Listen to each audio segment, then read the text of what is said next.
Your weekly Libertarian reality check. January 17th, 2026. Hey everyone, welcome back. Grab your coffee or your preferred beverage that the government hasn't taxed into oblivion yet, because we need to talk about what's been happening in the libertarian world this past week. And honestly, it's been a wild ride. We've got some genuinely exciting news out of Argentina, some deeply troubling developments here at home, and a whole lot of soul-searching happening across the movement about what libertarian even means anymore. So let's dive in. The Argentina miracle. First, the good news, and I mean genuinely good news. Javier Milei just secured his first major legislative victory in Argentina.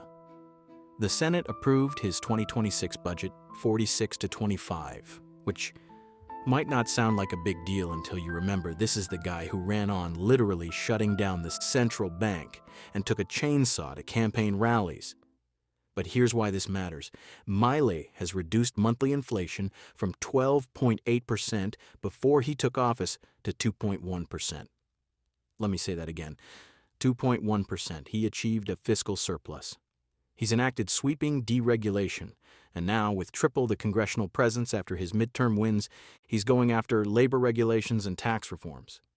For libertarians, Argentina has become the ultimate real-world test case. This isn't some think tank white paper or academic theory.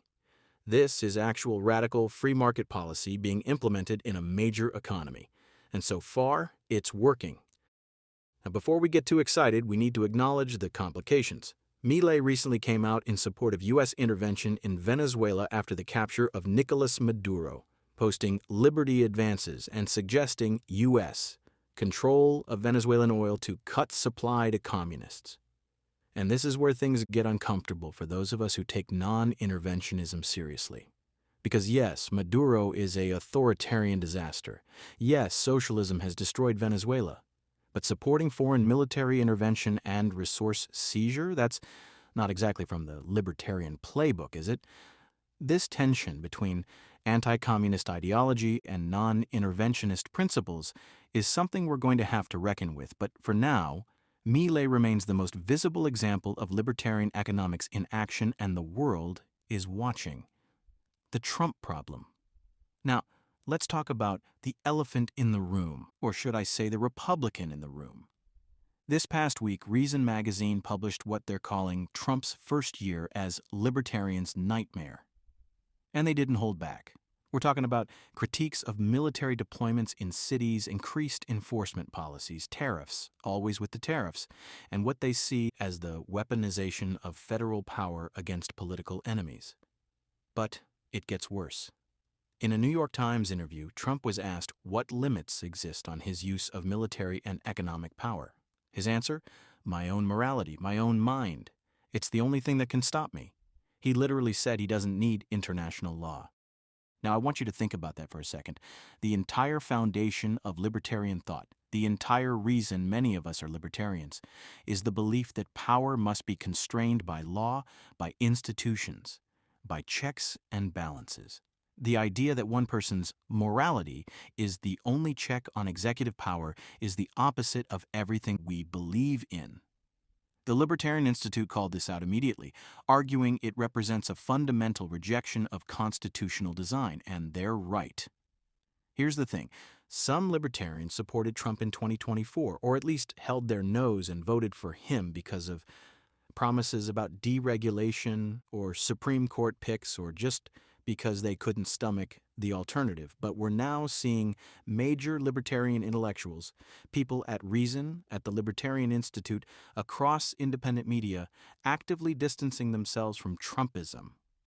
And this matters because it's forcing us to ask, what are we willing to compromise on? Is deregulation worth authoritarianism? Are tax cuts worth tariffs and trade wars? Is judicial conservatism worth unlimited executive power?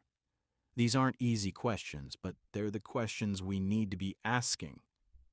Party politics. Speaking of asking hard questions, the Libertarian Party itself is going through some major changes. Back in January 2025, so just about a year ago, Michael Heize, the founder of the Mises Caucus, was defeated for LNC chair by Stephen Nikayla in a 9-6 vote. Nikayla ran on a platform of emphasizing small local races instead of the big presidential spectacle we've traditionally focused on it. And you know what? That's exactly what we're seeing happen. The Libertarian Party of Ohio just announced candidates for governor and multiple state house races. North Carolina and Arkansas are doing the same thing. This is a genuine shift in strategy, building from the ground up instead of hoping for a presidential breakthrough that's probably never coming. The 2026 Libertarian National Convention is scheduled for May 21st, 25 in Grand Rapids, Michigan and California. Alone will have 107 delegates. That's over 10% of the total. This convention is going to be critical for determining the party's direction heading into the 2028 cycle. Will we double down on the Mises Caucus approach? Will we moderate? Will we focus on local races or swing back to national attention-seeking? These decisions matter, even if most Americans never notice them. 4. The identity crisis. But here's the bigger issue we need to address. Nobody seems to know what libertarian means anymore. You've got Elon Musk being described by the conversation as practicing libertarian authoritarianism, which, I'm sorry, is just a contradiction in terms. You've got Trump supporters claiming he's libertarian because he talks about cutting regulations even as he imposes tariffs and expands executive power. You've got Milei being libertarian on economics but supporting foreign intervention. The label is being stretched in so many directions simultaneously that it's losing coherent meaning. And this is creating a real identity crisis for the movement. Are we primarily about economic freedom, civil liberties, non-interventionism, constitutional limits on government, all of the above? There's also an interesting intellectual conversation happening right now. Reason magazine just reviewed a book called Common Law Liberalism by John Hasnas, which argues that libertarian thought has been too guided by abstract philosophy and should embrace a more modest, Hayek-influenced classical liberalism instead. In other words, maybe we've been too ideological and need to get more pragmatic. Now, I know that's going to make some of you bristle. It made me bristle too, but it's a conversation worth having. Because if libertarianism is going to be relevant, if it's going to actually influence policy and protect freedom, we need to be effective, not just ideologically pure. What this means. So where does all this leave us? Here's my read. We're at a crossroads. The libertarian movement in 2026 is more visible than it's been in years, thanks to Milei, thanks to debates about Trump, thanks to people questioning the size and scope of government in new ways. But we're also more fractured. We can't agree on foreign policy. We can't agree on whether to work with Republicans or stay independent. We can't even agree on what our core principles are versus what's negotiable. The next few months matter. Argentina's legislative agenda will tell us whether radical libertarian economics can succeed long-term. The Libertarian Party's convention will tell us whether we can build sustainable political infrastructure. And the ongoing debate about Trump will tell us whether we have the courage to stand on principle even when it's inconvenient. My advice? Stay informed, stay principled, and stay engaged, because the fight for liberty doesn't happen on autopilot. It requires all of us showing up every single day and making the case for freedom. That's it for this week's briefing. What do you think? Are you optimistic about Milei? Worried about Trump?